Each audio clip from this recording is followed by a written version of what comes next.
তেলের বাজারে যখন অস্থিরতা, তখন বাংলাদেশে মজুদ সক্ষমতা একটি প্রকল্প ফেলে রাখা হয়েছে। জ্বালানি তেলের সংকট দেখা দেওয়ায় প্রকল্পটির গুরুত্ব নিয়ে আলোচনার সামনে এসেছে। চাহিদার প্রায় ১ মাসের ক্রুড অয়েল ও ১ সপ্তাহের ডিজেল মজুদ রাখার সক্ষমতা রয়েছে এমন ৬টি তেলের ট্যাঙ্ক খালি পড়ে আছে।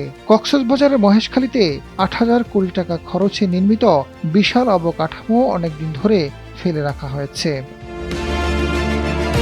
২০২৪ সালে সিঙ্গেল পয়েন্ট মুরিং প্রকল্পটি নির্মাণ কাজ শেষ হয়েছে, তবুও এটি এখনও চালু করা সম্ভব হয়নি। প্রকল্পটি কাজে লাগাতে পারলে সাগরে তেল খালাস ও পরিবহনে বছরে ৮০০ কোটি টাকার মতো সাশ্রয় করা সম্ভব। শুধু পরিচালনা ও রক্ষণাবেক্ষণের ঠিকাদার নিয়োগ করতে না পারায় প্রায় ২ বছর অলস পড়ে আছে।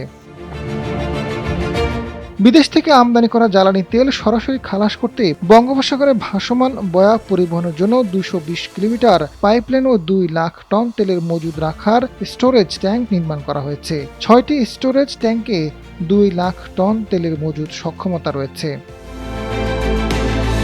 জ্বালানি বিশেষজ্ঞরা বলছেন, চলমান তেল সংকটে এই অবকাঠামোর গুরুত্ব ভূমিকা রাখতে পারত।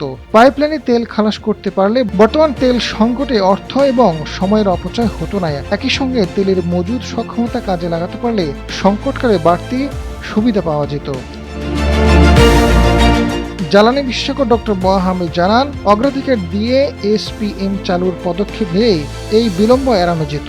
একটু ইনোভেটিভ চিন্তাভাবনা করলে এতদিনে এটা চালু করা যেত। ২ বছর আগে নির্মাণ শেষ হলেও এসপিএম চালু না হওয়ার পেছনে কোনো অবহেলা আছে কিনা সেটি তদন্ত করে জবাবদিহি করা দরকার।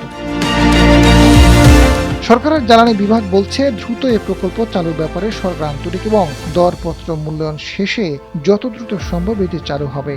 এ প্রকল্পে তেল পাইপলাইন ম্যানেজমেন্ট বা ব্যবস্থাপনার জন্য পেট্রোলিয়াম ট্রান্সমিশন কোম্পানি গঠন করা হয়েছে। তারাই এটা দেখভাল করবেন।